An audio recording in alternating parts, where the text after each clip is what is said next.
What transpired between FCT Minister and former River State Governor Wike yesterday has been defined by some people as a test of chivalry have defined the military of Nigeria of steady misplacing priorities.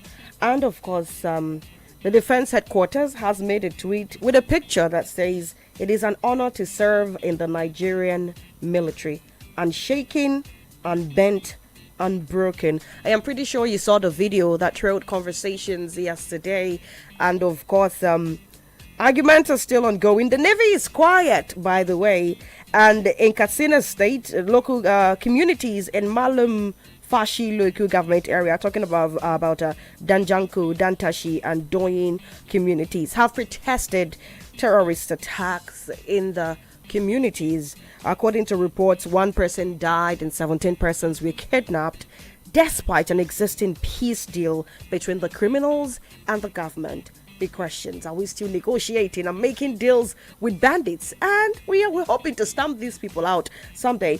And of course, the PDP is still embroiled in what I'd call unending controversies.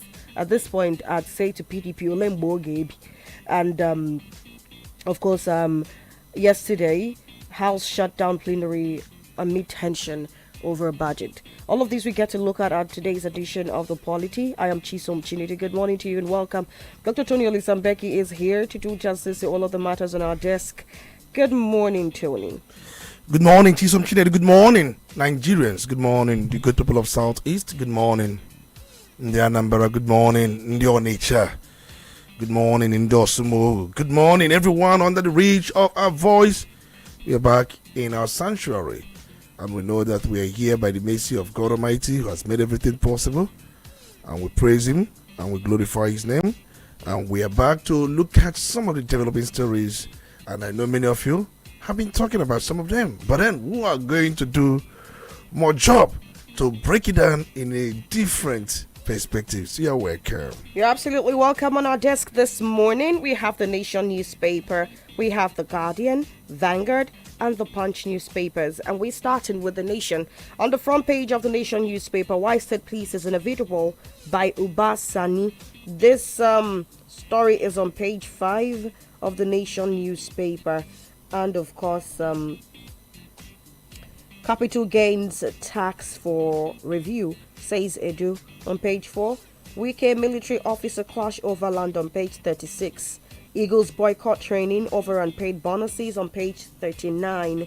On page 36, Sonwalu at Arewa House lecture. Nigeria will defeat terrorism, inshallah.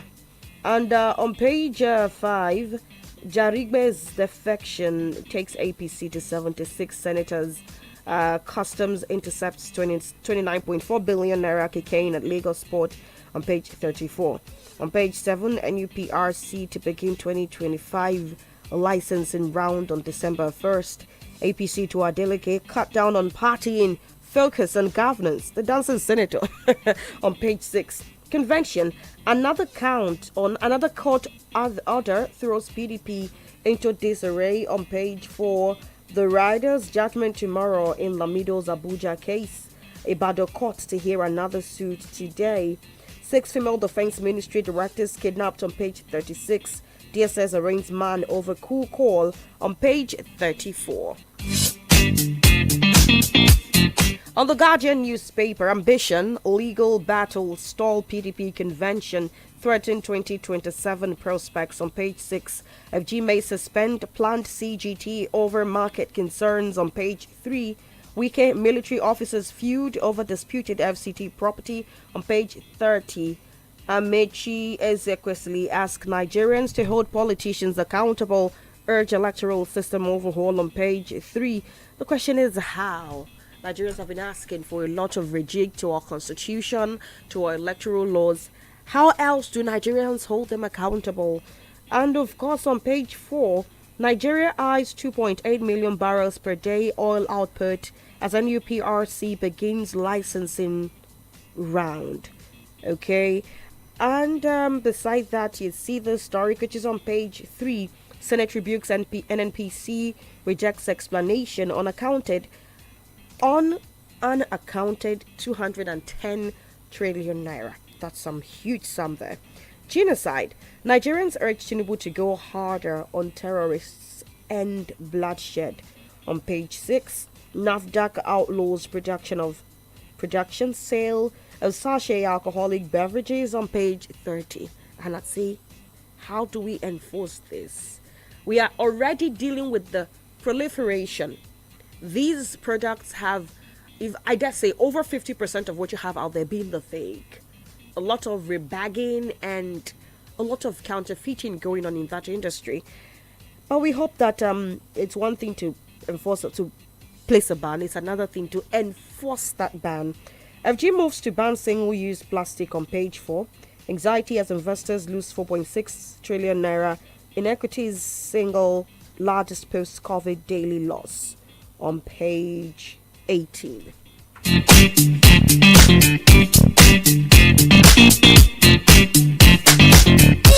The Vanguard newspaper has its major headline to be Trump diplomatic engagements yielding results. The federal government on page 5 is speaking. Long list of riders there. I may not be able to take all of that. On page 7, protest rocks Katsina communities over bandits attacks.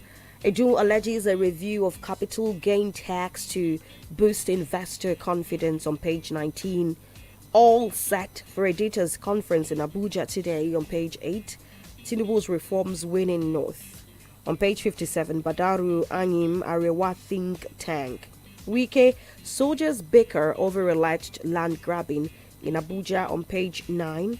We have approved duty-free importation for aircraft spare parts. Keyamo is saying that on page 9. The picture story here is the Yaradua's visit President Tinubu, family of late President Yaradua. No governor can complain of poor funding under Tinubu. Sanwo-Olu on page 10. On page 8, PDP crisis. Lamido secures another court order stopping convention. Anambra poll. Soludo deputy receives certificates of return from INEC on page 11. Congratulations to the draw.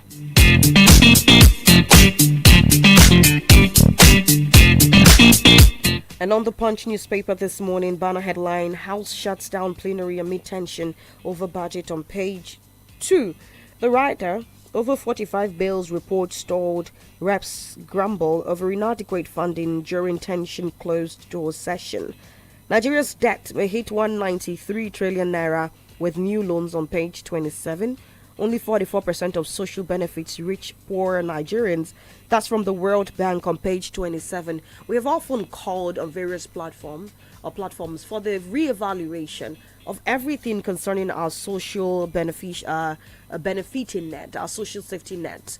Who benefits? How are we sure that this person does really need this help? And how are we sure that the persons who need this help are getting it?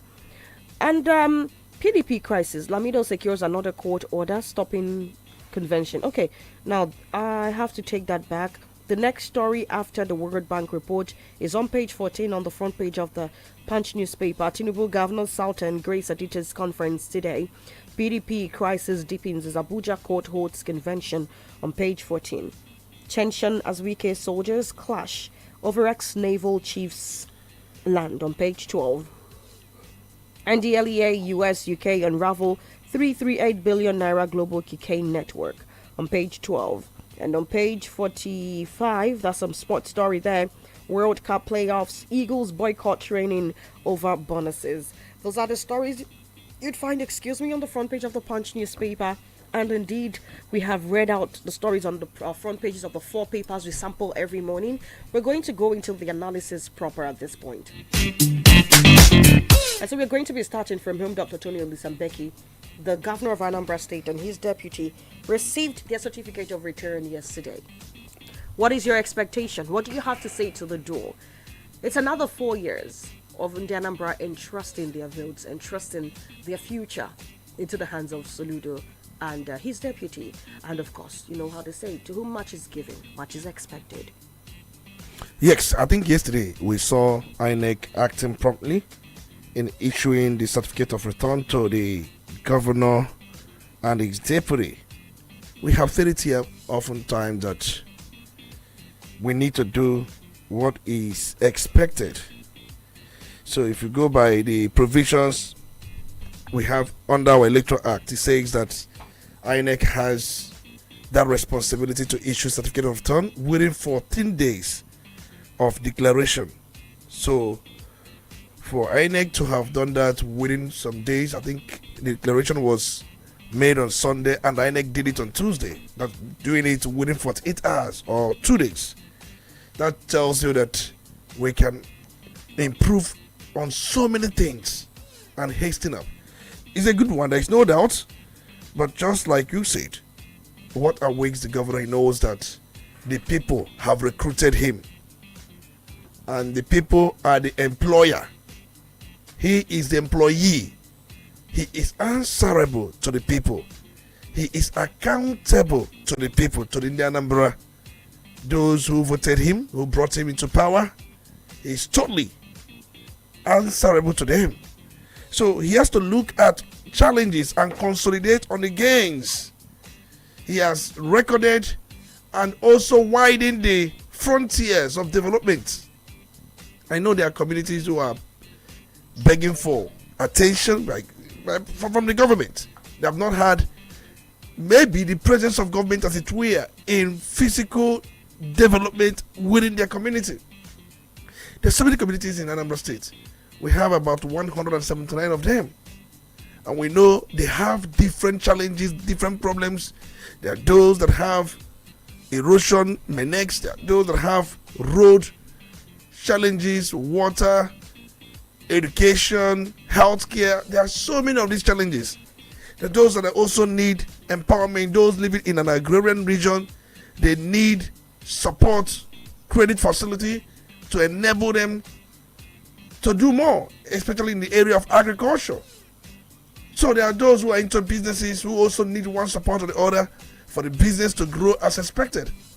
And we must also look into crime, criminality. So there are so many things begging for attention. We have different sectors in the country, especially as we have in Anambra State. We have judiciary. There are so many of public institutions begging for attention. So the governor will carefully look at all of them and see where he will improve on them.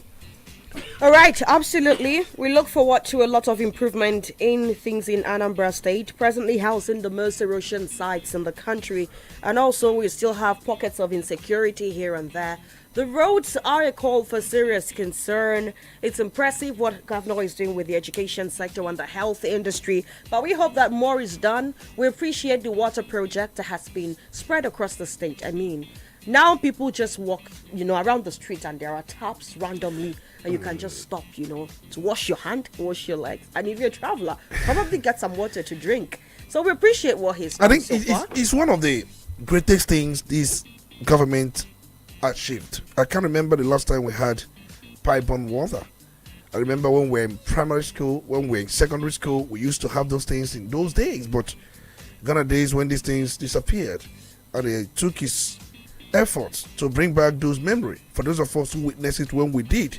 So you find out. Looking at me like that and saying those of us who witnessed No. I don't know. You never witness it. It's obvious. You will never witness it. I remember those days. If I'm coming back from primary school in the 80s, I will definitely see taps running and so many things. So even during the Third Republic. So, but the point I'm trying to make is, it's good that he returns some of these things. If you go to some places, especially if you go to Boko, you have pipe-on water. There are some places in Anambra North, there are some places in Anambra South. So it's good thing that the governor also did very well. So just like we said, he has 5 pillars of development, urban renewal. And I have called yesterday when I was making analysis, I think it was on Monday, when I was making analysis, I pleaded that he make Ihiala the 5th city. The 5th city. I said it. Yes, Equilobia is up and going.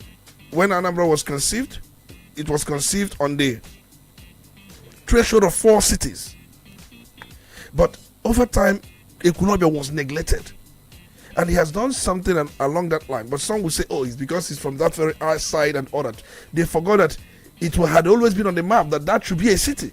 So he has done so many things to bring that city-like attributes to Equilobia. Absolutely. So what is left is to make Ihiala. And I said the other day, it's only in Anambra State that you have multiple cities. If you go to Enugu State, you have just 2 cities.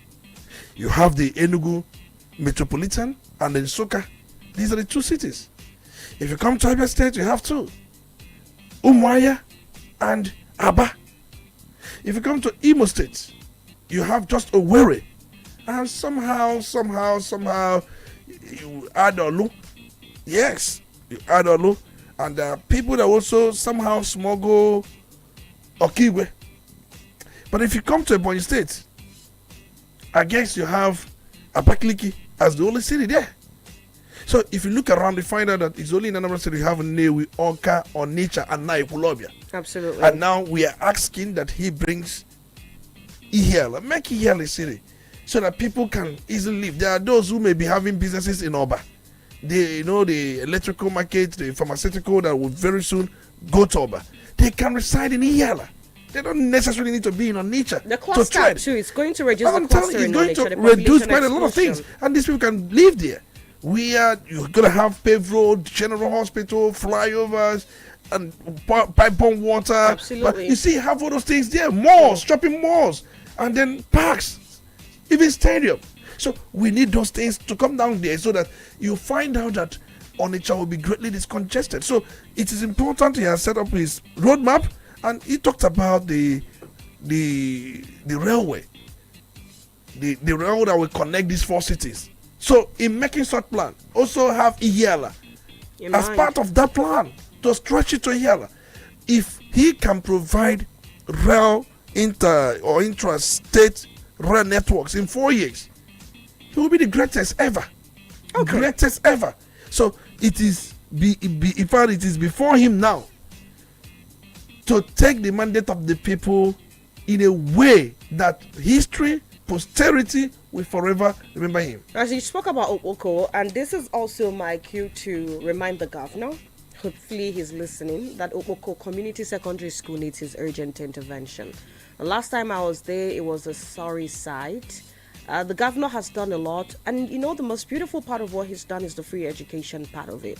So people have kids who, and he also did this teachers employment thing. So our schools are being handled by the best, regardless of where you're from. And which is a beautiful thing. That's Give one me a thing. second. But we are begging that the situation of Okoko Community Secondary School, precisely CSS Okoko, needs to be looked into. Leaking roofs, the school environment is nothing to write home about, and there is need for the government to step in.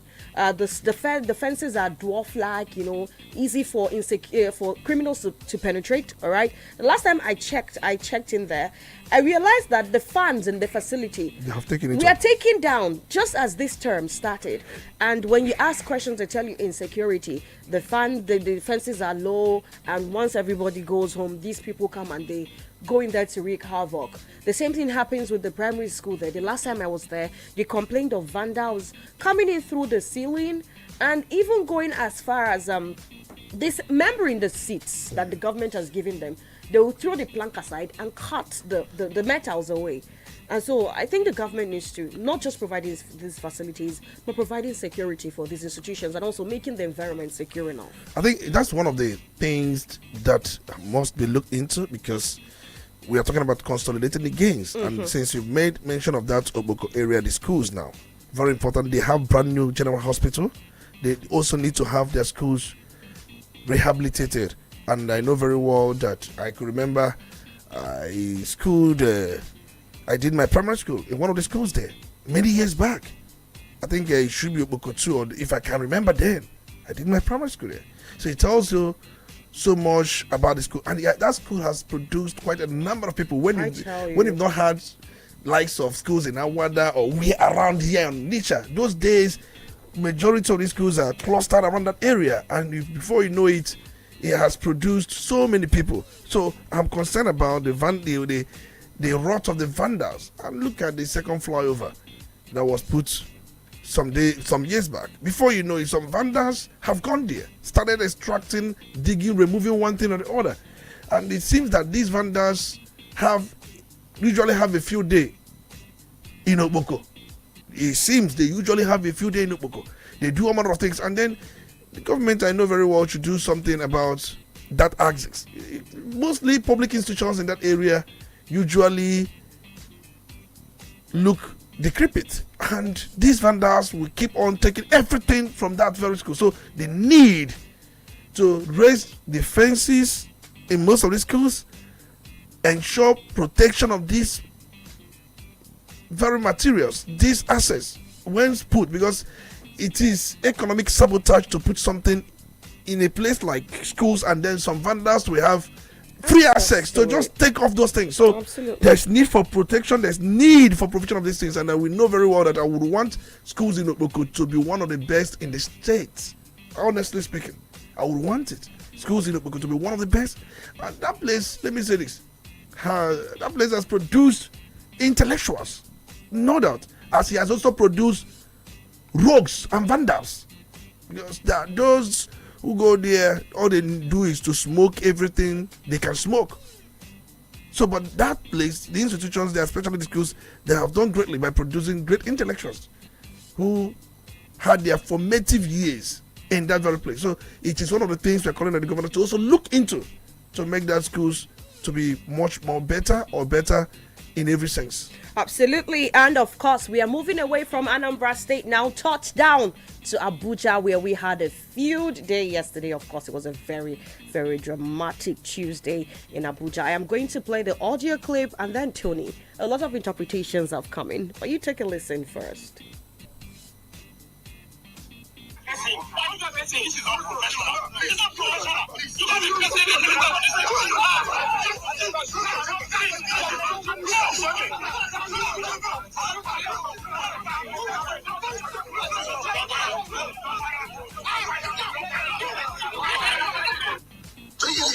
General. Okay. You can never develop this property. I will not allow it. No problem, sir. You are only acting on my orders.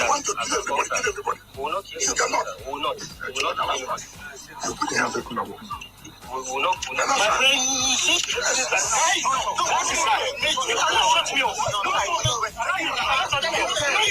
You are my senior. You cannot even open up.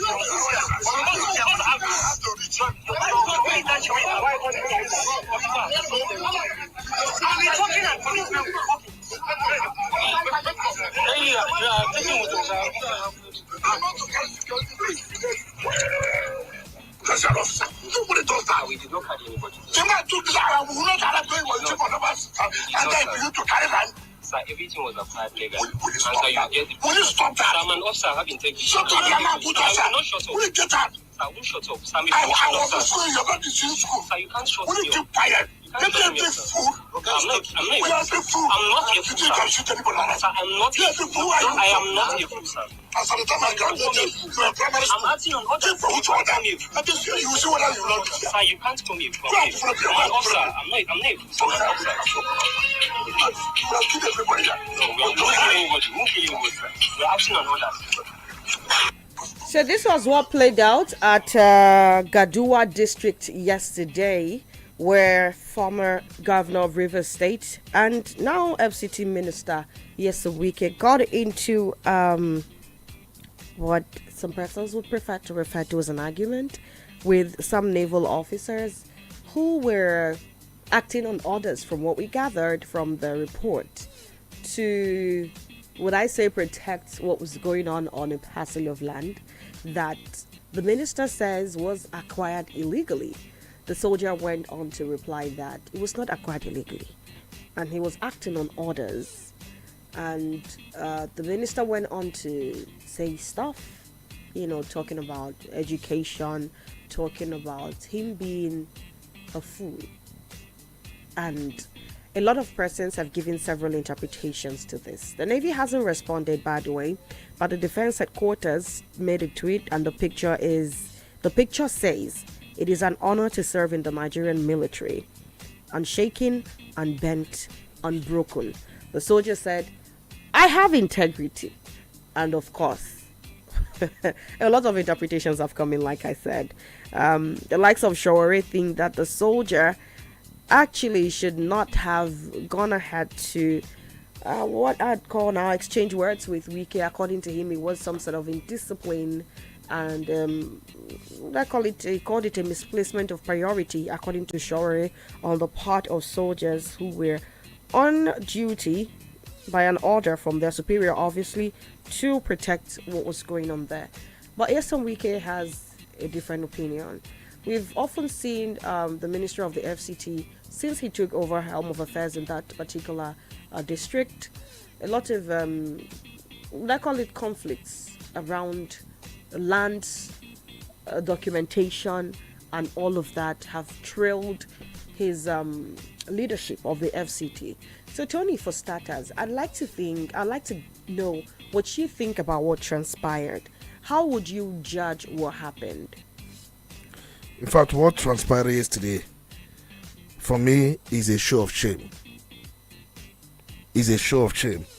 And that really describes or defines this territory, this territorial region called Nigeria.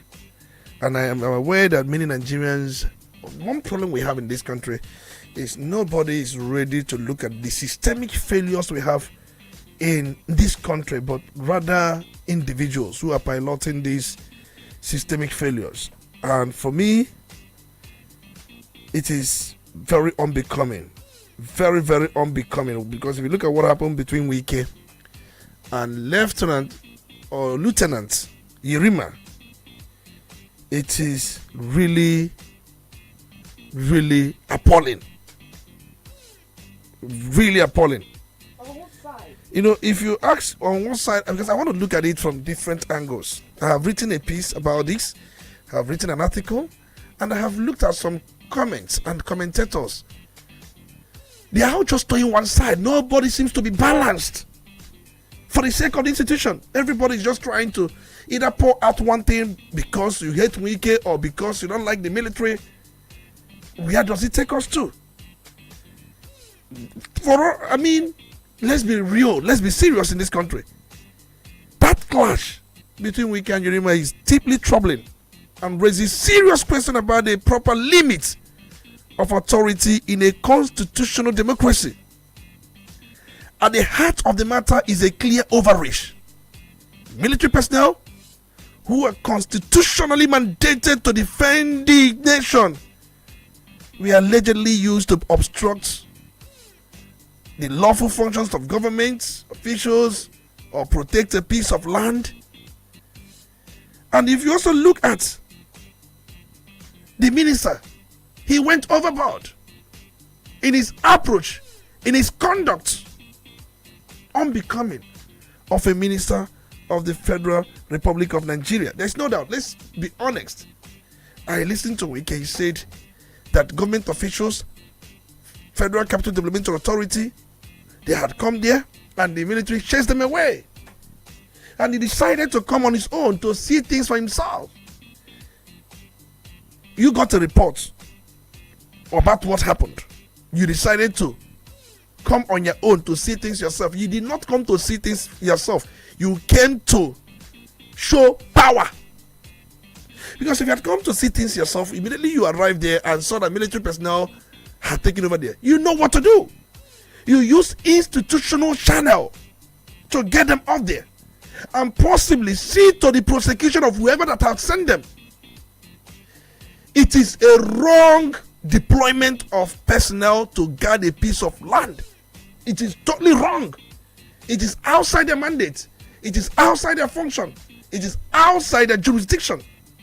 This cannot happen in any serious country where some military personnel will be guarding a piece of land owned by their retired chief. It is not done. These military personnel are paid with the taxpayers' money. So you must condemn their deployment. You must also condemn the show of power that the minister, instead of using professional and institutional channel, he decided to play that role. And then the insult meted on the officer himself. Yes, some people will say, the young man, the Yerima, yes, he was acting based on the order given to him. But at the same time, I'm seeing that superiority of military over civilian authority. Let me say this. Civilian authority takes precedence. It is so in our constitution. Look at the two wrongs. Wike is wrong. The young military officer is also wrong. The person who deployed him is also wrong. All of them are wrong. That's one thing Nigerians are not saying. I'm not saying this because there are those who are making their comments or analysis based on the fact that they don't like Wike. Do I like him? But we must call a spade a spade. All of them are wrong. I don't want to start with who started being wrong. People have questioned the intention of Wike by saying you keep revoking lands and keep allocating it to your friends and cronies. And it has been the allegation. Why is no one holding him accountable? Why is no one holding Wike accountable? These have been allegations. Why is no one investigating? Have lands been revoked lately since Wike took over? Yes. A lot of them. You see people having properties and 1 minute they are fully graded, how is it said now? Demolished. Yeah. So what exactly is happening? Everything is going haywire. Why? Why is the federal government that appointed Wike quiet? Because we have institutional inefficiency. So let me call a spade here, Tony. Are we blaming the institution or Wike's master? If you look at this, everybody is a culprit. We the followers, we also culprit. The leaders, everybody, we are all complicit in this. I don't want to say this because most countries you see that have the best of everything, you think their citizens were once quiet? You would think that they were just talking on social media? Countries we see all over the world that have what they have today came as a result of the reactions of the citizens. And many paid the ultimate price. Many pay the ultimate. That's why sometimes when things don't go right, you see them, they will resign because they know they are going to face the wrath of the people. But that is on one side. Many of us here want to go to heaven without dying.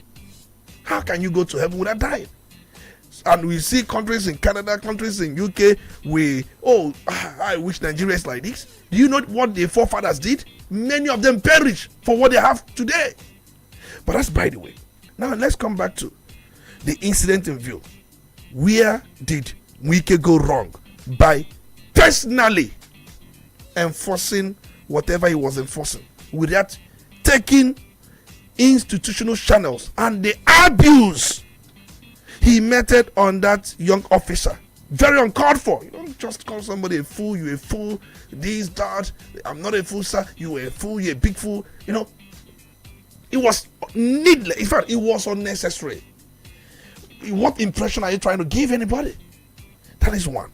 Then the young officer, because what Wike would have done would have been to communicate to the chief of defense staff. He never, in fact, he needed not to do it before the young officer. It was even a slap on his person, on his position, to have given a young officer phone to talk to his chief of defense staff. That is wrong. Once that, he has right to come and see things himself. He has right to inspect things, but his right would have been channeled more. Immediately he has seen things for himself, he has to go back and you call whoever he has to call. These people will live there. That is one. The young officer is also wrong. Why is he wrong? Once you see such presence of the civilian authority, for crying out loud, that FCT is administered by the president through the minister of the FCT. And you know and identified him because if you look at the video, when Wike was arriving, they said Wike don't come. Wike don't come. What does that tell you? They are waiting for him. People don't read meaning into so many things. I saw different videos when Wike was arriving with the siren. The military officers that were stationed there, they were telling themselves, they were talking within themselves, Wike don't come. He don't come. He don't come. See that video. So I saw the video. What does that tell you? That they are waiting for him.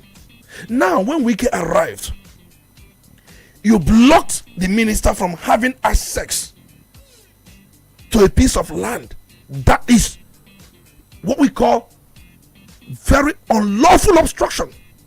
The military, because he has identified him. The only thing he would have done, if he is so professional, he would have told the minister, please, hold on, can I call my superior? My superior. Hold on, let me call my superior. To be honest, let's be sincere, he would have told minister, even if he doesn't know that Munike is a minister. Once Munike arrived there, he would tell him, minister, please, can you please hold on? We are here on lawful order, or well, it can't be lawful because the order is not lawful. We are here on order by our superior, and this superior is also retired because though they are to guard him, it's just his personal security details, and being personal security details does not also amount to properties. To guide you does not mean to guide their properties. So that is one. So he would have asked Nwike, let me call my boss. Hold on a second, can you speak to my boss? Simple. Not confrontation, because he formed a barrier with his men and said he will not enter there. He will not enter there. That was what angered Wike. I don't want to sound immodest, but Wike did not exercise restraint. He did not exercise caution. He fell into the same gutter with a young military man. Immediately they formed that barrier and told him you cannot have access. Wike now resorted to making calls to Chief of Defense Staff, which is also a slap on his office before the young military officer. He couldn't have done that. So the young military officer, where he got it wrong, was not telling the minister to hold on a bit, let me call my superior or speak to my superior, instead of engaging in match with Wike. Let me say this. When Wike resorted to abusing him, which is condemnable, which is atrocious, the young military man, if I were here, I would have kept quiet. You're a fool. I'm not a fool, sir. Shut up. I will not shut up, sir. That is confrontation. Wike is wrong. Very wrong. The young military officer is also wrong. Yes. Even the man that deployed them, Awo Zubairo Gambo, former chief of naval staff, who was appointed by Muhammadu Buhari in 2021, is also wrong. Very wrong. But if you go by antecedents, why many Nigerians are happy is because of the manner Wike has been doing his things. They don't like his politics. I understand that. His politics has been that of brutality, to bully this person, to pull this person down, and all that. And some Nigerians will tell you, you know what? That he has met his match. That he has seen who can oppose him. As a governor, he was pulling down everywhere.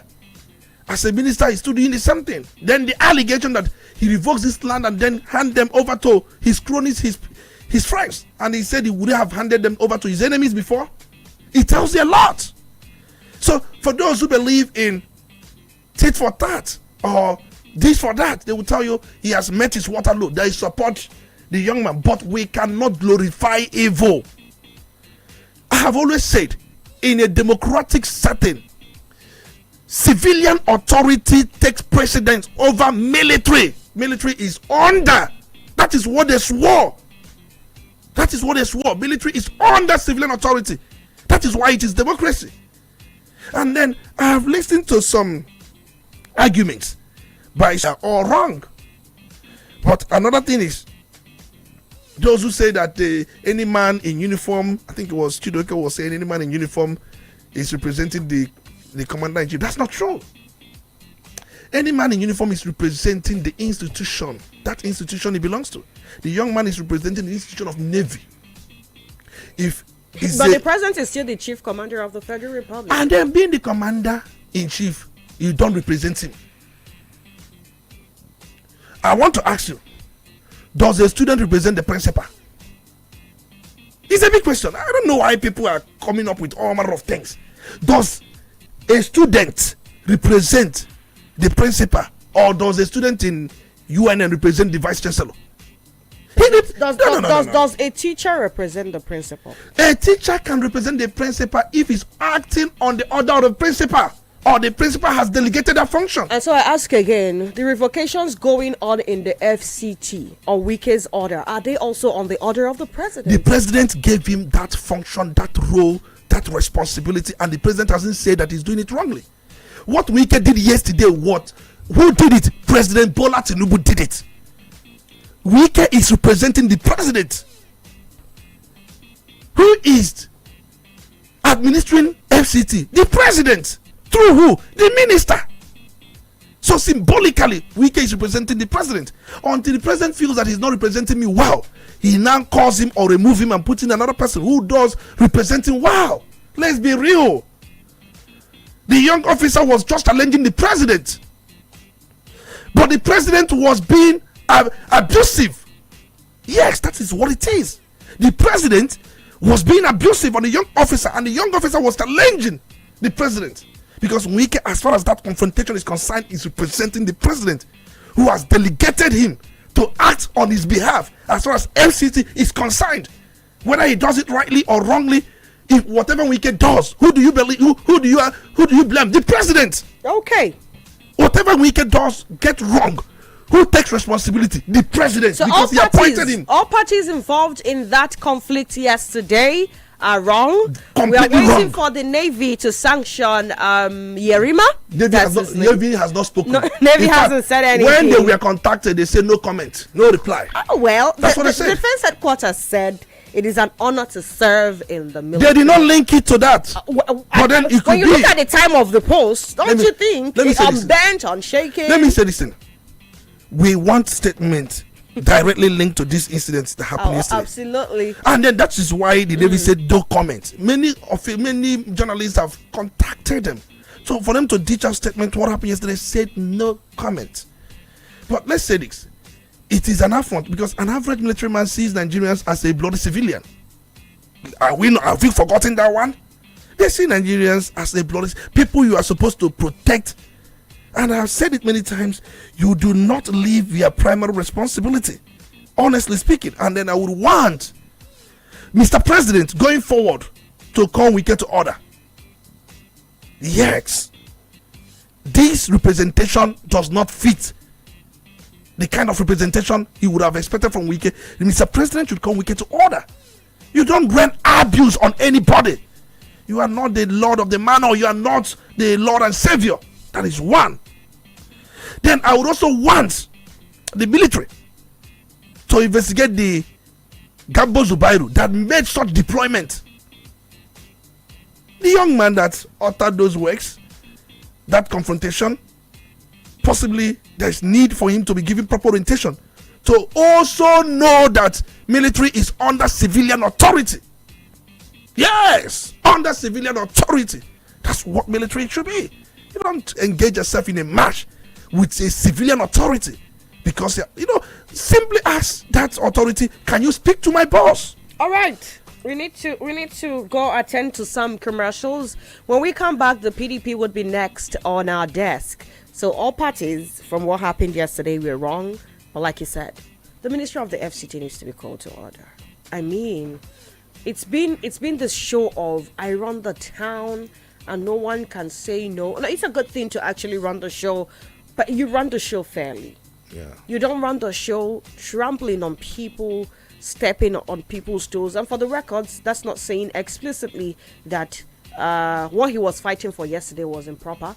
I mean, it's still his duty. His approach was just his wrong. Approach That's was his wrong. only thing. But what he was doing was to make sure properly that right. Sanity, yes, right? What he was doing was right, but his approach was wrong. So we hope that in the coming days we don't have more wrong approaches or wrong things being done using the right approaches. Can we stop having the demolitions here and there? In Lagos it is tagged ethnic. In Abuja it is tagged political. Can we have sanity? Can we have this idea of living and letting live regardless of different political and ethnic affiliations and of course religious affiliations? We take a break now, attend to some commercials. Like I said, PDP will be next on our desk. Keep it locked.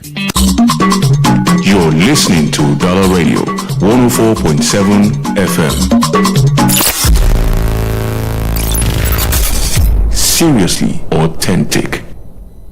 Ụwa izu oke o mana dịka nwafọ Naija nwoke maọbụ nwaanyị ebe ugbu a ị kwesịrị ime onye na-akpọ gị n'ekwentị ohere na-abịa so naanị otu ugboro mana nke bụ ezigbo ajụjụ dị na ya bụ ị ga-adịkwa na njikere ekwekwala ka ohere ọzọ ganarị lee anya otu kọlụ ziri ezi nwere ike ịgbanwe ndụ gị tinye Truecaller app n'ekwentị gị tata mara onye na-akpọ gị hụ na ịtụfughị ohere ịnweta otu kọlụ ahụ nwere ike ịgbanwe ihe niile Truecaller za ezigbo oku. Praise the Lord! Children of God, it is time to sing praises unto the Lord our God, for He alone is worthy of our praise. The organizing committee of Unusual Praise Lagos and Onitsha specially brings to you Onitsha Unusual Praise 2025 Season 5. We have gathered again and again in God's worship before. This 2025, let's make it even bigger, grander, and better. Onitsha Unusual Praise 2025 theme: Bless the Lord, O my soul. Psalm 103 verse 1. Date: Friday 14th of November 2025. Venue: Basilica Square, Basilica of the Most Holy Trinity, Onitsha. Time: 5 p.m. till dawn. Ministering: Mr. M and Revelation, Chieru Doma, Ada Zion, Rosemary Chuku, Jude Nam, Fabian Wafo, Blessed Modesta, Avoma Kates, and many more. Onitsha Unusual Praise 2025. Join God's biggest worship east of the Niger.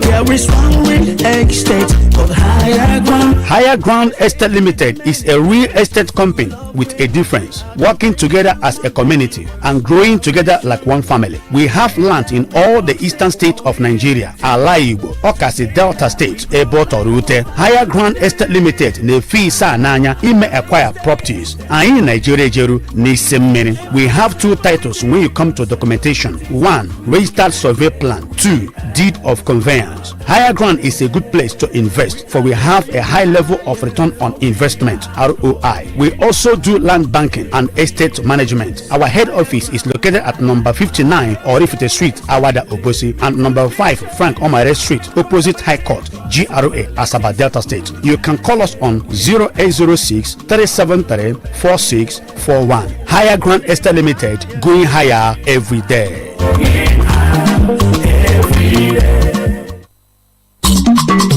You're listening to Udala Radio 104.7 FM. Seriously authentic. You're listening to the Polity. Get involved now.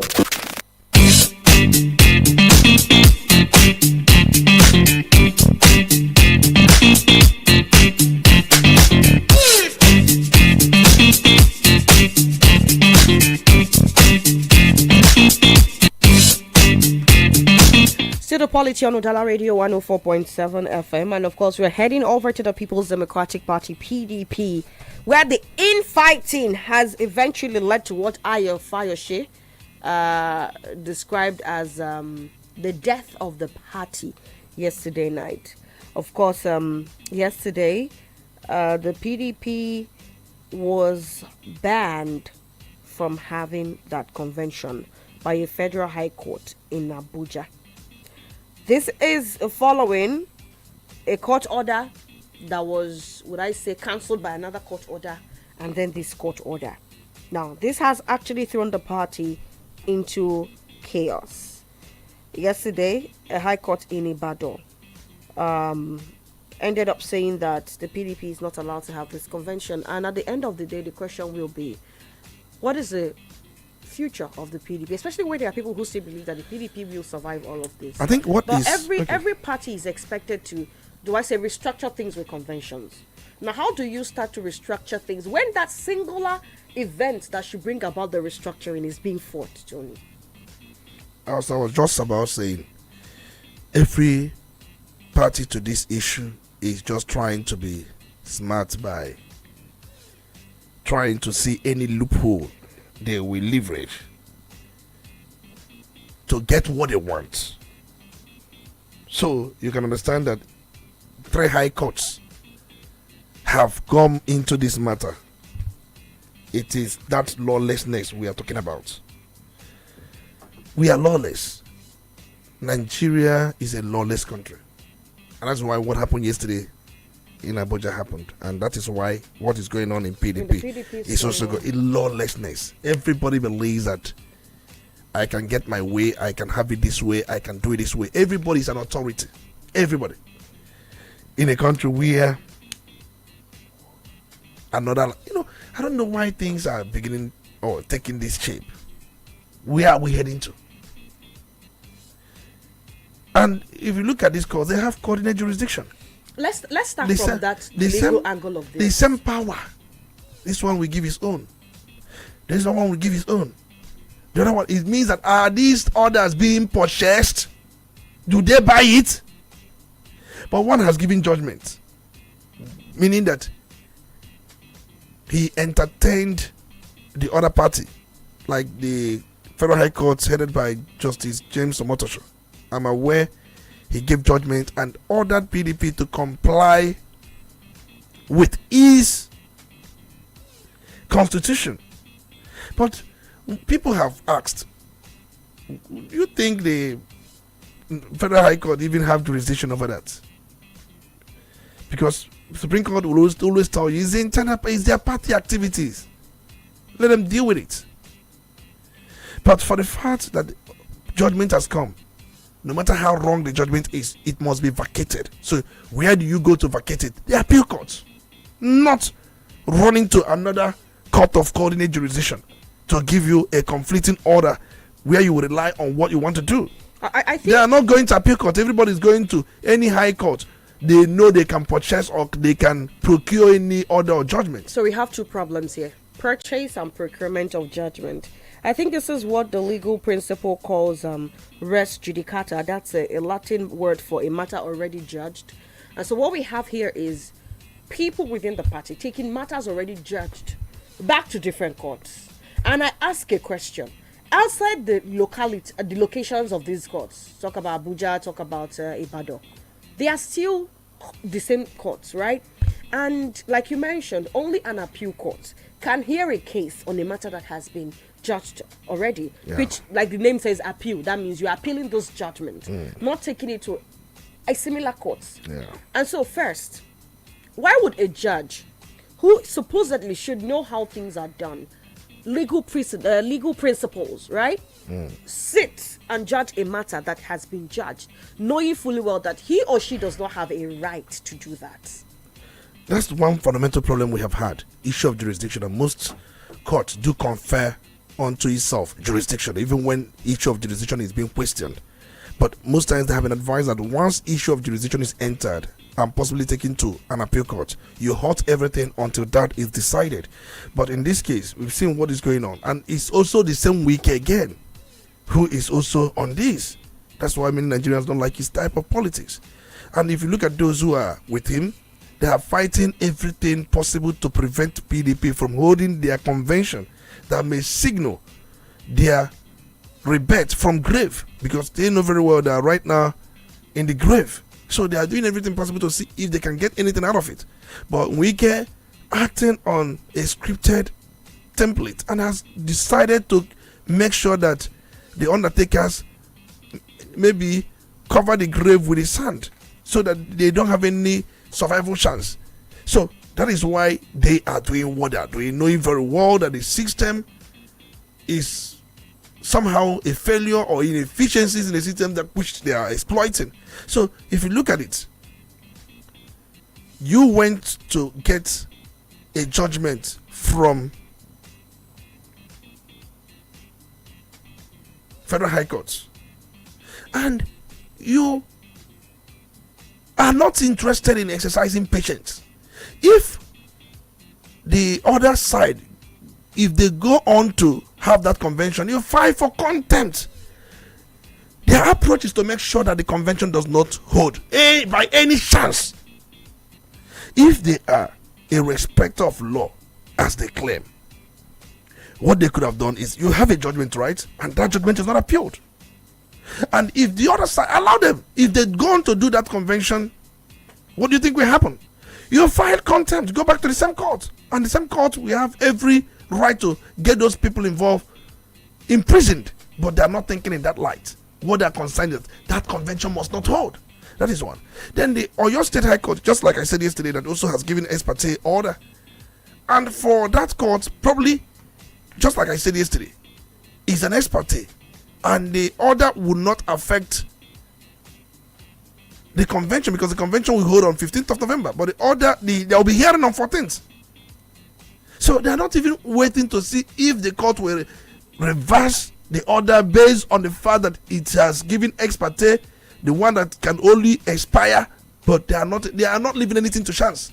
And if you also look at the other party, they are not satisfied with the first Federal High Court order or judgment. They are not satisfied. They ran to another High Court because they don't want the convention to hold. They ran to get another order. See, none of this High Court order will nullify the other one. They have to note this. None can nullify a High Court judgment or order. Cannot nullify another High Court judgment or order. It cannot. There are courts of court jurisdiction. It is only appeal courts that can step in, and I don't know if any of them has gone to appeal court. If you have got a judgment over something, and somebody you've got that judgment against is also threatening to go on with that thing, what do? Leave the person to go on with that thing, and also go back to the same court and tell the court this person has gone against their order, which is contempt. And they're not even interested in knowing whether they will go against. They don't want the convention to hold. And let's assume that PDP had put this convention to hold somewhere in Abuja. What do you think would have happened? If they had scheduled this convention, Wike may not even need to go to any court. That day, he will deploy military, deploy police, deploy armed forces, deploy everything deployable, and scatter the ground. Make sure he may not need to, because for them or for him, they are coming to his own territory. Why they are rushing to court is because it is going to hold in Oyo State, where Governor Sheyi Makinde holds sway. So they are trying to use court to stop it. If it were to be in Abuja, do you think they will be going to court? Because they will take the law into their own hands and do what they want to do. Now they have gone to court, and they know very well that that convention will hold, from the look of things. All you need to do is hold back your sword. Go back to the same court, because if you go to court now to tell the court these people are going to hold that convention, you will say that the convention will not hold. Court will not listen to you, because they have not done it until it has been done. Until that convention holds, then the court will now invoke certain powers he has against those who have gone against the order of the court. So nobody wants to abide by the rule. Nobody wants to play by the rule. They are using court as subterfuge to get what they want to get. Not that they respect the same court they are running to. So this is a clear case of lawlessness. That is the theater we are in, and that is what is before us. No, really sad development there. We are hoping that this lawlessness that is also seeping into the judiciary, which is supposed to be the hope of the common man, is taken care of as soon as possible. I mean, look at the fact that in Nigeria, you go to the military, screaming lawlessness. To the police, oh well, that's the definition of lawlessness. Go to the legislative arm, tell me about lawlessness. And then you go to the judiciary. The one place that should fix lawlessness is the theater, the arena of lawlessness. Nigeria, I don't know at this point. Nigeria should not stop. No, I think we need to work on that prayer. I've said it to fix the prayer points. We are just deceiving ourselves. If you like, pray, keep saying that prayer from now to the kingdom come, and the same actors, the same set of people, the same mentality, it will just remain. God has given you powers to take charge. God comes in when he knows you cannot do anything. What can we do? There are things we can do. Apart from voting out people, and not even being sure that we are voting them out. Why? See, apart from, I mean, I don't want to sit here and concede to the mindset of people who believe that votes do not count. But 2023, some persons still argue that it was a sham, right? And so, apart from voting, let's take voting out of the plate. Let's take protesting out of the plate. What hope is left for the common Nigerian? The truth remains that it took patriots. There are those Because I have asked myself this question. Why do we have strong institutions in Western world, in Western countries? It is one of the things a pact decides among themselves, that the country is bigger than our individual interest, ambition, and so many things. And because the masses have always revolted, we don't revolt here. Anyway, I don't even call for that. I don't. Because in other of these countries we have talked about, resistance, civil disobedience, and all that. But here we want to we want to go to heaven without even dying. And you thought about, there are many people who criticize our elections and the electioneering process. They don't come out. Let's assume without mistaking, that somebody comes up to awaken our consciousness and curiosity, because it takes somebody or a group of persons to awaken this consciousness. And in election, maybe this Anambra State election, we are 2.7 million, right? And then 2.5 came out. You think there will be rigging? Who will rig? There will be no rigging of any kind. Those who are sharing money, how much would you give 2.5 million people? How much? So the issue is, the oppressors exploit the disjointedness, the disunity among the people. If the people are united in a common pursuit, it will be very difficult for any oppressor. But you ask yourself this question: when will the people unite? For monarchy to be destroyed in UK, do you know what it took them for monarchical system to be destroyed and then be designated to ceremonial activity? You thought that see, I remember the British Civil War, and that Civil War was all about the fight against monarchical system. When Britain engaged in civil war, and that civil war was against those who are for the throne and those against the throne. And it happened that those against the throne rose and said, it cannot continue. We are the king decides everything. We are the king with so much power. He gives anybody what he wants. The English Civil War of 1642 down to 1651 were a series of armed conflicts and political struggles between King Charles I and Parliament over how England should be governed and who should hold ultimate authority, the monarch or the Parliament. There were those in the Parliament that were also siding King Charles, but there are some group of parliamentarians that said no, it will not continue, because before then they were just purely a monarchy. But the crown and the parliament tension grew. And then look at King Charles, who believed in the divine right of kings, that he ruled by God's will and could govern without parliamentary consent or parliament's restriction.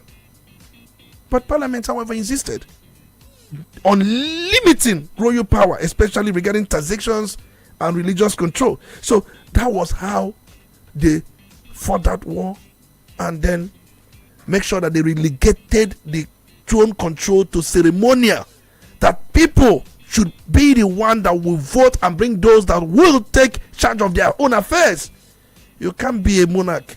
You are taking charge of the money I make, anything I eat, anything I drink, where I go, the marriage I have. You take charge of my affairs. So, see, I can also go on and tell you about Spain. See, but that was in the olden days. But right now, we do armchair criticisms. We'll be in our home comfort zone. Let them be doing what we are doing, and let's be doing what we are doing. Where would we take us to? And tomorrow you say, "Better Nigeria no answerable." You're not serious. Okay. You're not serious. You're not serious. Yesterday there was tension in part of Casino State, Tony. Protests because bandits that have been negotiated with were on rampage. And when I saw this report, I was asking myself, a nation in 2025 still negotiating with internal threat? I think if you talk about internal threat, this is one of the things we witness in this country, and we keep calling. Sometimes evil tribe when the good ones do nothing. And for me, there are better ways of getting things done as against going to war, violence. There's so many things that in the present time cannot work. There's so many things that cannot work. But what do we do as a people? Even the internal, I see. The truth remains that we have made ourselves to be lawless. That's why somebody can just decide to be blowing siren, going anywhere he wants to go, and you are doing your own, I'm doing my own. Everybody's doing his own. Where does it take us to? See, you have said it all and you have summarized it. We are at crossroad. Let's put it, because these things that happen at this place, either in PDP or either in this place or whatever in Castena, as a result, is an offshoot of the kind of society we have made for ourselves. No matter how it comes up, there is a cankerworm, there is a cancer, there is a virus. What is happening in Nigerian society is cancerous. Nigeria is in coma, and if you begin the diagnosis, it has been diagnosed over times. Problems have been identified, but we lack the political will to get these things resolved. The parliament has a role to play, the president has a role to play, the judiciary, most of them are not thinking in that direction. And just like I said the other time, it was one of their plans to strengthen the institution of judiciary. That was why United States of America made sure that the Supreme Court judges die in the seat. You think they are mad? Did they go and start doing prayer for U.S. non-Sobu? And it's something they thought about and felt that if these people can easily be removed by the president, they will become puppet to the president. Supreme Court judge cannot be removed by the president. It can only be removed by the parliament through the same way president is removed, through impeachment. That's how a Supreme Court judge in United States of America is removed, through impeachment. And he will be there till he dies. He will be in the office till there are about 12 of them. The only area politicians have control is in their own appointments. That they have control. But once the person is appointed, the person can act his mind independently without any victimization, without anybody thinking he is going to. See, the process of getting somebody out of office is the fear why people do what they do to please those that they know they can easily remove them from office. If I know you cannot remove me from office, I will tell you it is within the law for me to do this, and it is within the law for me not to do this. See, you remember even Supreme Court, we talked about the military officer and the wike. Are you aware that the Supreme Court has ruled that even if you are a young officer, yes, in military, obey the last command? That is not true. Speaking about that, is not true. I just got a report from a military source. Yeah. And from what I have on this statement, it said the incident occurred at Gadua before Games Village at about 12:55. The land was acquired by VADM AZ Gambo. Okay, Vice Admiral, Jesus Christ, Zubairu. Vice Admiral Zubairu Gambo in 2020 with all the legal documents. In September 25, that's 2025, the Admiral decided to develop his land, and after about a week, the Development Control Council came around and asked for the documents and building approval, which was shown to them. After 2 days, they came back and said the land had been revoked by the current FCT minister. And again, he raises the question, what is with this instability of one government sells lands or sanctions the development of properties in one area, another government comes to start revocations? It's a problem across the country. So let me finish up with this statement. He says, after 2 days, they came back and said the land had been revoked by the current FCT minister with no conditions provided. Efforts have been made to reach out to him to ask why, but there are no concrete or genuine reasons. They came to stop the work, which prompted the soldiers to pursue them. The minister had to come around on Saturday and issued enough threats stating that they were coming to bring down the building. Earlier, before the minister came himself, by 11 a.m., 2 bulldozers from Development Control came to bring down the building, but the soldiers refused to let them. So they called the minister, and that was when he came down himself around 12:55. And then, despite all efforts being abortive, he came down himself, and that's when the soldiers blocked him from entering. And then the chief of the defense staff had to be called Wike called the chief of defense staff actually, Yeah. and he prevailed on the matter, and that's where we have the report from. And so this raises the concern of not just with Wike, but with different governments. Today you hear people crying, oh, during so government, these lands were purchased, they got certificate of ownerships, and then a new government comes and everything flies out of the window. Why? Let me ask you, if you come to issue of land, I don't know, the last document certified by government is certificate of occupancy. I don't know if they have one. You purchase the land, maybe the other government decided to do Christmas for some military officers, because at the time this was done, probably he was to be promoted as the chief of naval staff. If anything not done normal, succeeding government has right to review it and also make statements. If government reviews it and makes statements and revoke your land, what do? You go to court. But if that's why it is government, the only thing you would do is to go to court. That's the only power you have. Not by bringing military personnel. Bringing military personnel is an affront to civilian authority. Well, some just believe that they carry presidential commissioning, and they say that only the president and CNC has operational command or control of the armed forces. Wait. No. If you say this, I have said it that even the Supreme Court, in one of his rulings, has said that a young military officer cannot obey any manifestly unjust order or illegal order. You can't be an officer in the military.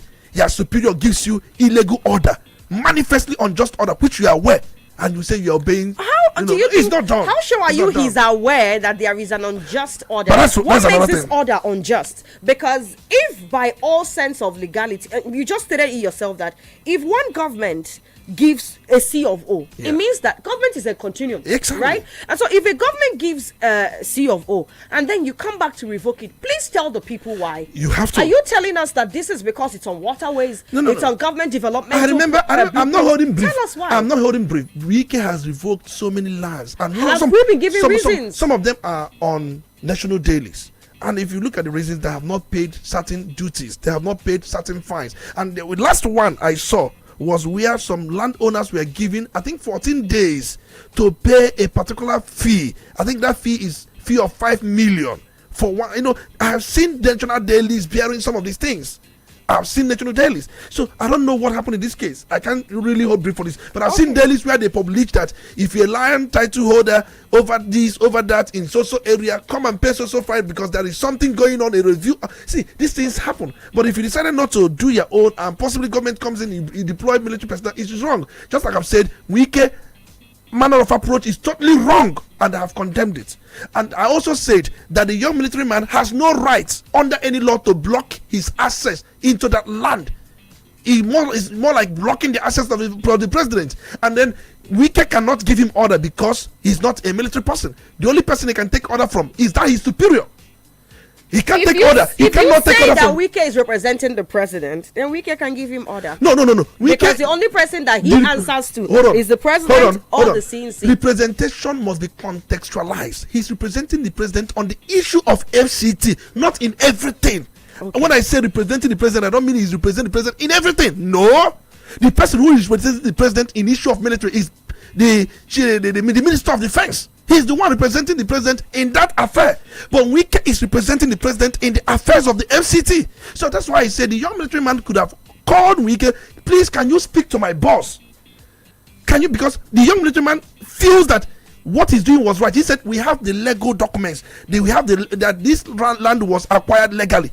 He should not be speaking for Gambo Zubairu, whether it was done rightly or wrong. He is there for a service. For him to have dabbled into that the land was legally acquired, he's overreach for the young military man. All he could say, can you speak to my boss? He couldn't bring himself into that squabble, whether it was done rightly or done wrongly. It is not within his jurisdiction. He has been ordered to be there. And if he feels that he's on the right order, can you speak to my boss? Wike abuse, totally condemnable. That's why I said every one of them, all of them are wrong. I've said it in my analysis. Okay. All of them are wrong. Okay. I'm not even going to dwell on this matter. We need to attend to some commercials. When we come back, we'd open up the phone lines and you'd have a shot at giving us what you have to say. Keep it locked. Udala Radio, 104.7 FM.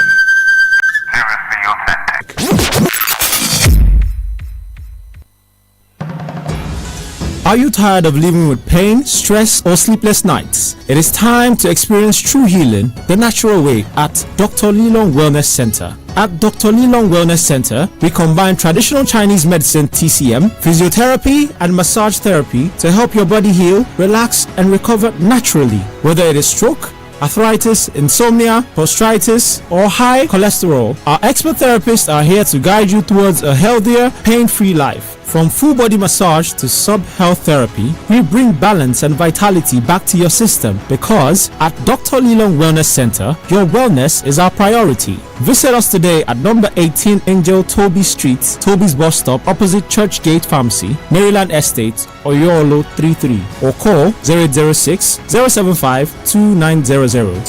0806 075 2900. Get your health back to 100% by simply booking a reservation at Dr. Lilong Wellness Center 33, your home of total wellness and recovery.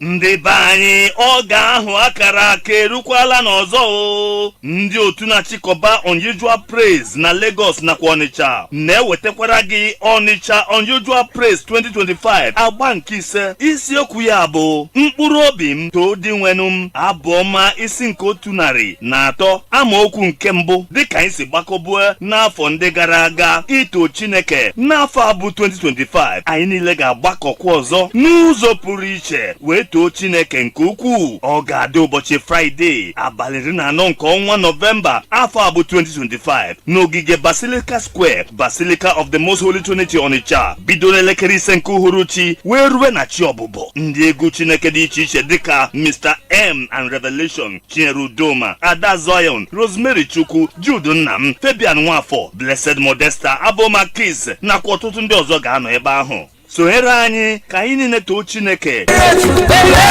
Quality bread, Wendy's bread, for your family breakfast. Wendy's bread, Opa Chane Dozialo. Wendy's bread, Mama Papa they like Wendy's bread, Chane Nyanduo. Wendy's bread, even children they like Wendy's bread, Wendy's bread, and in town. Wendy's bread, you get it better, tasty, we go sweet your belly. Wendy's bread, Wendy's your bachichoma. Wendy's bread, tasty bread. You can contact us on our official address, 2nd Business Park, Enugu Road, GRA, beside Onitsha, Anambra State. We also have another branch at St. Michael Plaza at Tandy Road. Also contact us on 070-1149-1571. Wendy's bread, your tasty bread. Wendy's bread. Hello, my brother. Hello, bro. How far now? Are they waiting this up now? Now my tenants, they won't finish me. They know they pay rent. Wahala every day. Papa, the way you get supposed to give me joy. You don't do wahala. Yeah, my brother. You need to upgrade to A sharply. Guy, another agent I beg, I don't want. Agent that they are wahala 5 and 6. True. You never try Asoja sets now. The best from in property management. See, since I carry my houses, give them. Nah, so I they enjoy peace of mind like this. Them they handle rent collection, tenant screening, maintenance, everything. I just they relax, they watch my investment, they grow like this. You know me now. You mean I avoid all these shifting with tenants? Now, correct. Asoja sets go manage all your property worries. Them they professional, transparent, and reliable. My friend, will you get out? Now see finish the cost of this nonsense. No worry. As we just said they come. Now go soon here out. Why stress when Aswich Assets will run up for you? For property management, tenant services, and real estate solutions, call Aswich Assets today on 0904 0422 240 or 0906 8205 058 or visit our office at number 8 Niger Drive, GRA Onitsha, Anambra State. Forget your from house agents and trust the experts at Aswich Assets for your peace of mind. Aswich Assets, managing property, multiplying value. You're listening to Udala Radio 104.7 FM. Seriously authentic. You're listening to the Polity. Get involved now. It's absolutely time for you to get involved. 0803-221-6973, 0803-827-6694. Put a call across. You've got 2 minutes. Let's go straight to the point and turn down the volume on your radio set. Good morning. Good morning. Good morning. Good morning. My chief speaker, Olisa Mbeki. You're welcome. Yes, good morning, welcome in the studio. Yes, thanks for honorable. Mayor,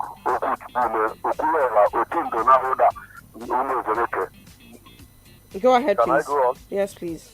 Yes, first of all, comment to Mr. Mbeki for his analysis this morning. And you don't see that you are really a sharp or driving the way by the questions you put on and argument. And I want to make it categorically clear that Mr. Mbeki has said this on the way the judicial of Nigeria are going about matters are not helping matters. It's like bazaar. Like they are buying bazaar. The leader takes it on. Like he said, how can a court knows that a fellow court is like that and giving judgment, he will go and give his own judgment. And those people knows what they are doing. That's why they are not going to jail. Because they know they can go to appeal and the day will be sitting so long and the primaries will be held. And I want to say it's wicked. I don't know what is wrong with wicked. Though I'm not blaming the party troopers for allowing wicked to remain in PDP. What stops them? What stops them from evicting wicked from PDP? Is there a causing problem? Is there a causing problem? Well, the soldier, I think he wants to maintain his rank because a rank like that, you don't insult him like that. That's why his response was not so bad. It was not so bad. He said, I will not shut up. Get out, I will not get out. I don't think it to be so bad. I blame Wike the fact because the young man is trying to pay the last order. Though his boss is still not serving. But Wike needs to be called to order. He needs to be called to order. Yes. The insecurity in Nigeria, it is so alarming. The type of killings. The soldiers, they said they have killed it, they have killed them. I told Olisa Mbeki out the other day, where are the bodies? Thank you and God bless you. Let's pray and see who can do for us. Thank you for your contribution. 0803-221-6973, 0803-827-6694. We are live on Facebook at Udala Radio 104.7 FM. Good morning. Thank you. Chisom Chinedu, good morning. Good morning. Yeah, Mr. Tony Mbeki, the speaker. Good morning. You're welcome. It's good to have you. This is Honorable Monday Johnson, and I'm calling FM Onitsha. Go ahead, please. Mr. Speaker Tony Mbeki, I don't know what happened yesterday in Abuja. Most times you have told us here that we should argue with a point of knowledge, not with the point of ignorance. I don't know from which law you draw your conclusion that a military man under democracy should obey a civilian authority. And authority there means authority of every level, or all levels rather. I know that the FCT minister represents the president. That's quite clear. But from reaction that has been coming up since last night, you can actually agree with me that all the military chiefs, the military hierarchy that has spoken, all of them have condemned the action of the FCT minister. And you know, this is one of these issues you cannot get away anyhow. Knowing that former head of state in this country, they have their powers in that in military. So I think Wike does not have the power to enforce the law. He has the power, the minister, starting in everything. But enforcing the law, there are people that have that power. So going there to enforce the law is totally wrong. And the young man that was busy saying, I'm not a fool, I didn't see that as confrontational. He was just saying, I'm not a fool, sir. You heard him when he said, sir, I'm not a fool. Shut up, I cannot shut my mouth, sir. He was at the same time according him that recognition and actually trying to dispute certain things he was trying to label him for. So to me, if there is anybody who is wrong, it should be the man who instructed him to be there, not the young man, because he was there on an order given to him, just like he said. So I think, just like he said, Wike should be called to order because enforcement powers should be channeled to those who have that constitutional responsibility to, not you. Not merely the fact that you are a state minister, that does not give you every power to do whatever you want to do. So please, I want to know, how you draw that conclusion that the military personnel or officers should respect a civilian authority. All right. On that. Your point has been noted. Good morning. Tony, you want to say something? Yeah, let me quickly reply him. He asked under which law. If you look at the Armed Forces Act, Cap A20, laws of the country or laws of the Federation 2004, Section 1 to Section 2 of the Act, which traced the armed forces of the Federation are established, equipped, and maintained under the authority of the President and the National Assembly and subject to laws enacted by civilian authority. They are subject to the laws of the civilian authorities. They are maintained, they are equipped, and they are under the authority of the President and the National Assembly. So, but if you go to part 3 of that same Armed Forces Act, Cap 20, part 3, it says when you have the, I think, item 7, day-to-day command of the armed forces. It says 1, the Chief of Defense Staff shall, subject to the General of the President and of the National Assembly, be vested with the day-to-day command of the General Superintendents of the Armed Forces. Day-to-day command. Yes. So what we had yesterday has had nothing to do with civilian authority. No, he said subject to the President, right, and National Assembly. Did the Chief of Defense Staff posted those people? Retired Chief of Naval Staff. Deploy them there. But they are still actively soldiers. I mean, the people there. And so as much as they are currently being posted as details of a retired Chief of Naval Staff, they are still acting commissioned soldiers. And therefore, by this act, they are only subject to the President or the Chief, the Commander-in-Chief. I think you misrepresent this issue, that they are the security details of a soldier, retired soldier, which is a privilege given to some of the retired chief of ranking soldiers. It's just because that you are there to protect his life, and then you are deployed to a place where there is a dispute of land. No, I am taking this outside of the context of who he's serving now. I am putting this centrally on his person. As a serving soldier, he is only answerable to the President and the Commander-in-Chief. No, and also answerable to the laws enacted by civilian authority. We are talking about day-to-day command. When you talk about day-to-day command, and I've said here, remember the Supreme Court says what our law is.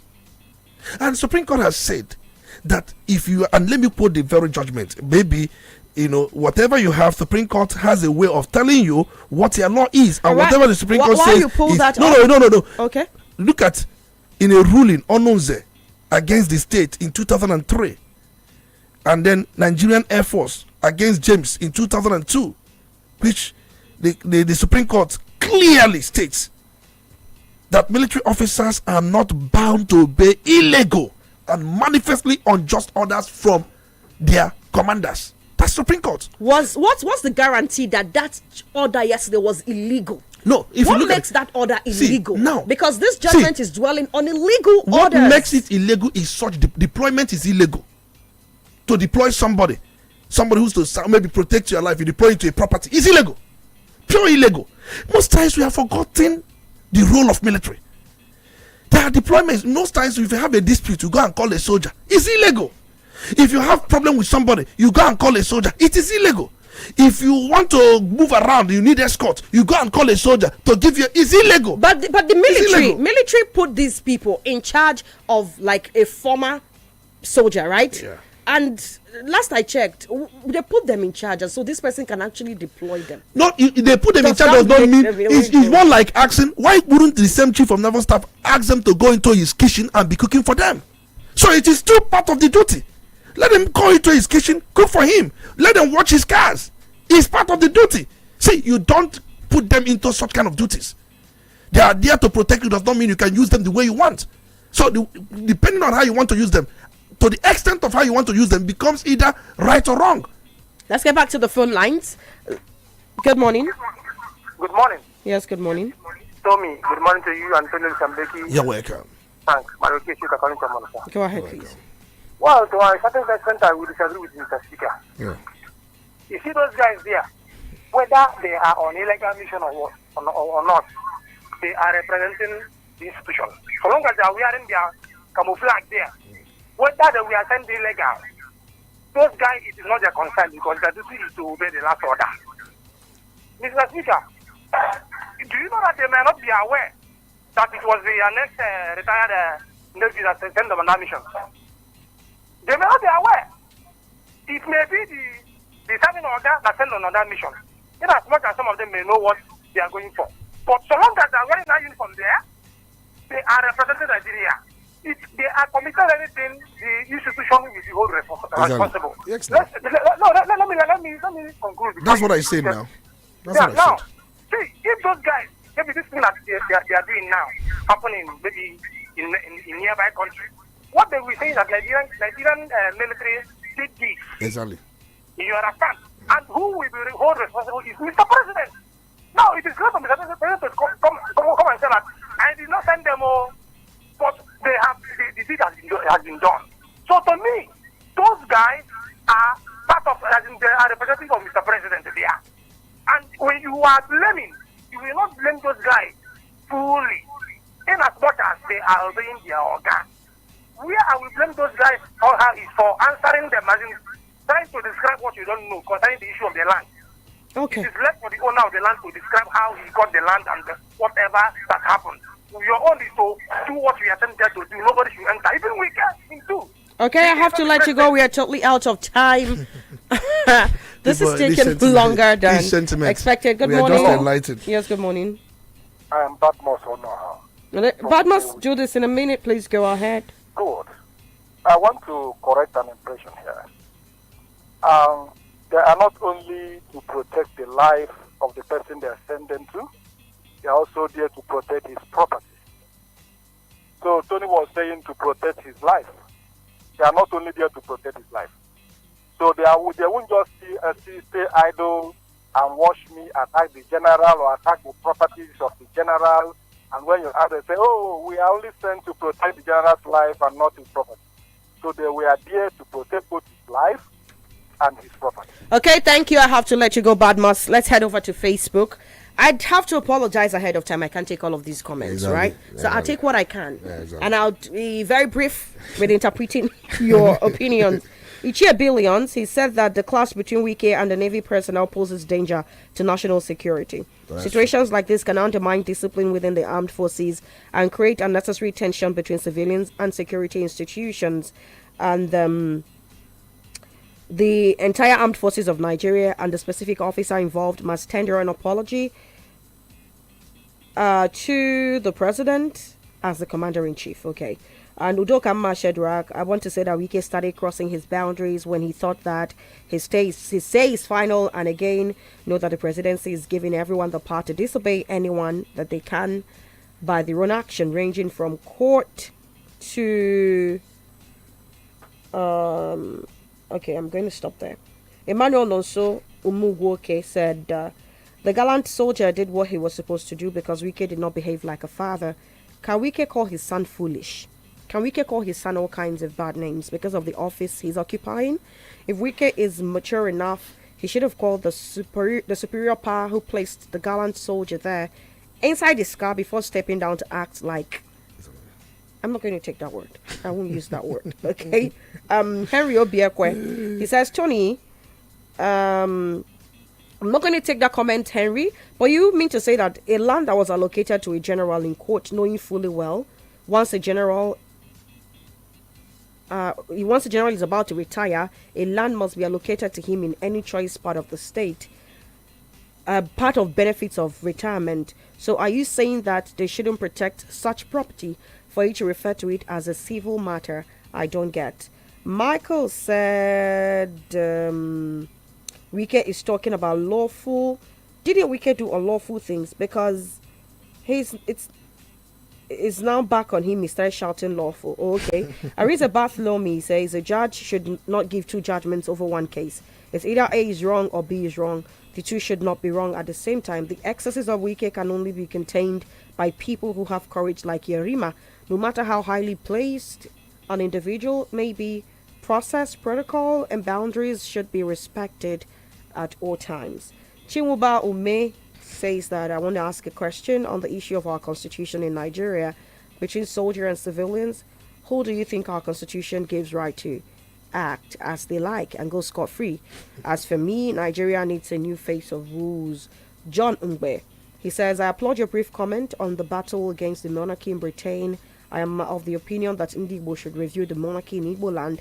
We didn't have monarchs when the civilian masters or colonial masters arrived. Hence, they appointed warrant chiefs.